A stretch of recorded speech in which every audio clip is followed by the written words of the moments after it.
the ongoing AFI week, the Aviation Week here in Victoria Falls, the 10th one, if I might say, and we've been lucky and privileged to get chance to interact or to meet with the person running the show, especially within the Ministry of Transport and Infrastructure Development. Yes, we saw yesterday the Minister was here as the Vice President, Colonel retired Kembo Dugish Mohadi was opening the event. But we are blessed today and lucky to meet Engineer JP Makumbe. Okay, ma'am, we want to know from your session, you have been hosting, I'm sure it's a successful event so far. What has been what have you to say about the event so far?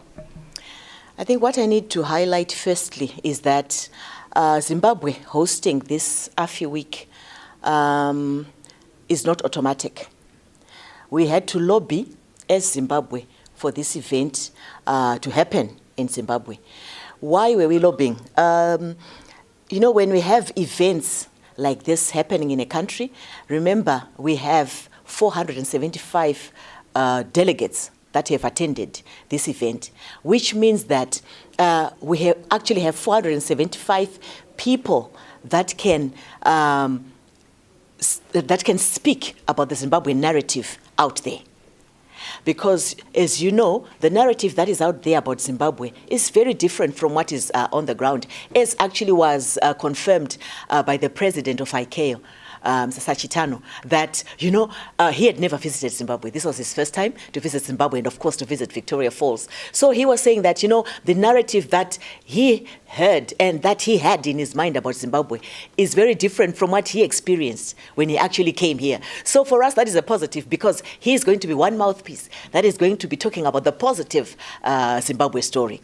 Yeah, so we also had an opportunity as Zimbabwe to showcase Zimbabwe's development within the aviation sector, because we had these delegates actually coming in to Victoria Falls, either from Harare or from their countries of destination. You know, they came using our airports. So we had an opportunity to showcase the infrastructure that we have at our airports. As you know, we've been on a drive to actually modernize our airports, like with regards to the Robert Gabriel Mugabe International Airport, where we have improved capacity to 6 million from 2.5 million, so we can handle more people.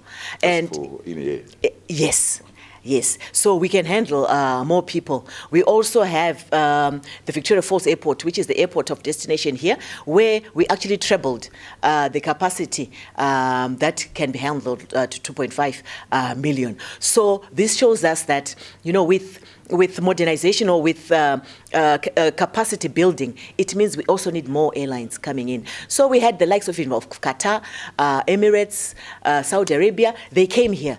So they will see that we have the capacity to host their big airlines, and also that there is traffic coming to Zimbabwe. And of course, then that means that there'll be follow-up and with those countries and airlines for them to fly into Zimbabwe.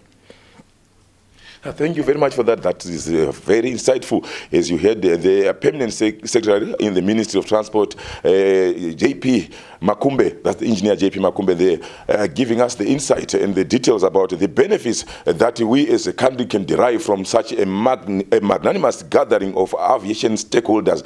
Well, because of your time, ma'am, I know you are busy organizing, and you being the key person here, running the show here, I want we have heard of rumors, still rumors, I'm sure, that there's great things that are supposed to happen this week. What is happening this week? Okay. Maybe before I talk about the great things happening this week, I also just want to mention that this morning, our delegation had a meeting with Saudi Arabia, where I presented to Saudi Arabia's head of delegation to say that last year our aviation school was accredited by ICAO.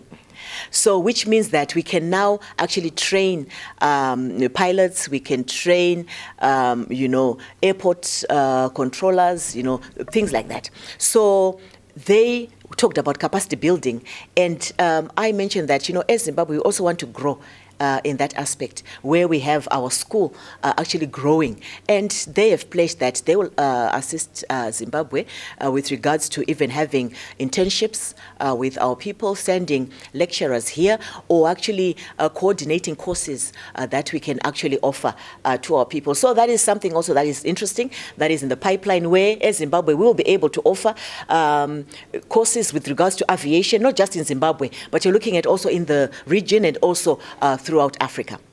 We are going to meet in other shows here at the AFI week or elsewhere. I'm Lovemore Masunungure via.com.